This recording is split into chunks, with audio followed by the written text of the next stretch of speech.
Case வரும், பணம் வராது. கேஸும் வரும், பணமும் வரும். வேலையே பண்ணாமல் பணம் வரும். வேலையே பண்ணாமல் பணம் வரும். அதனால தான் நிறைய பேர் ஜட்ஜ் ஆக மாட்டேங்கிறாங்க. சும்மாவே எடுத்துகிட்டு வந்து பணம் கொடுப்பான்.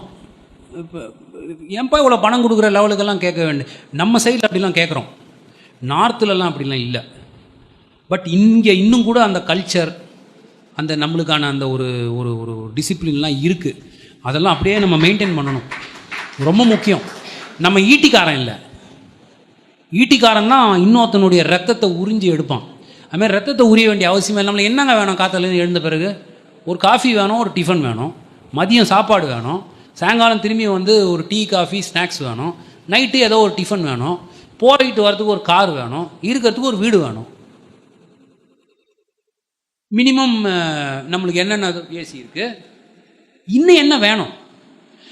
நம்மளுக்கு அப்படி தோணிடுச்சுன்னா நம்மளுடைய அட்டென்ஷன் வந்து நல்லது பண்ணணும், சரியாக செய்யணுன்ற ஒரு நோக்கம் வரும்.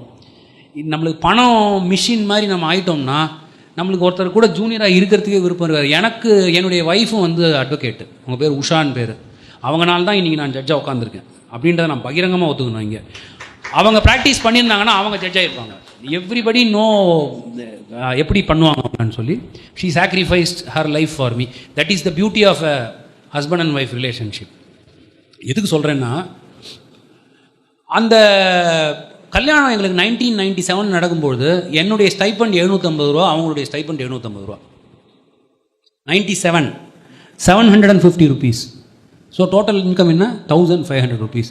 அதெல்லாம் எங்களுக்கு தோணவே இல்லை. இன்றைக்கி நினச்சா திக்குன்னுது, எந்த தைரியத்தில் பண்ணோன்னு சொல்லி தோணவே இல்லை.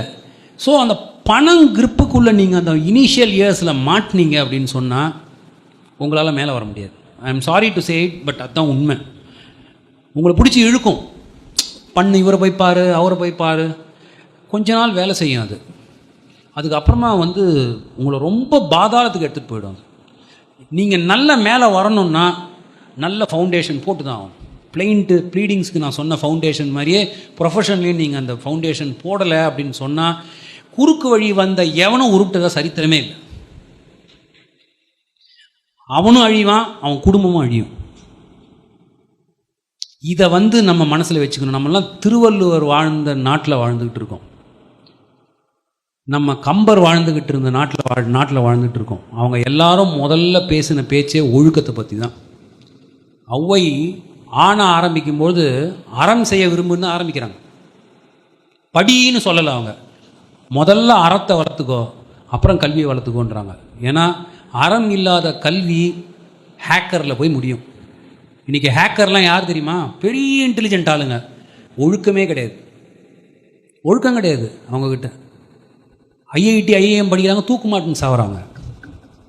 இவங்க என்ன படித்து என்ன பிரயோஜனம்? அப்போ எங்கேயோ ப்ராப்ளம் இருக்குது. இது நம்மளுக்கு நடக்கக்கூடாது. இன்னும் கூட இங்கே நிறைய சான்ஸ் இருக்குது, அதுக்கு நல்லா வரத்துக்கான சான்ஸ் இருக்குது. ஏன்னா நார்த்துலலாம் நான் நிறைய போய் பார்த்துருக்கேன். ஈவு இறக்கமே கிடையாது, இறக்கமே கிடையாது. 2, 3 ஃபுல் ஸ்டாப் வச்சுட்டு 3 லட்ச ரூபா ஃபீஸ் போடுவாங்க. அதுக்கு பேர் செட்டிலிங் அப்படின்னு ஒரு பேர் கொடுப்பாங்க. அதுக்கு செட்டிலிங். அதுக்கு இன்னொரு பேர் கான்ஃபரன்ஸ். கான்ஃபரன்ஸ்னால் என்னென்னா, நம்ம பேசிக்கினே இருப்போம், அவங்க வந்து இப்படி பார்த்துட்டே நெக்ஸ்ட் கேஸ்ன்னுவாங்க. 3.5 லட்சம் ரூபா. அநியாயம். இது வந்து ஒட்டாது அந்த பணம். அப்படி ஒரு பணம் நம்ம வச்சு தான் வாங்கணுன்ற அவசியமே இல்லை. நான் ஏன் இவ்வளவு ஸ்ட்ரெயின் எடுத்து 7 மணிக்கு உங்கள்கிட்ட இதை சொல்கிறேன்னா, நீங்கள் கேட்டது ரொம்ப முக்கியமான கேள்வி. இந்த கேள்வி, பணத்தை பற்றி யோசிக்காதீங்க.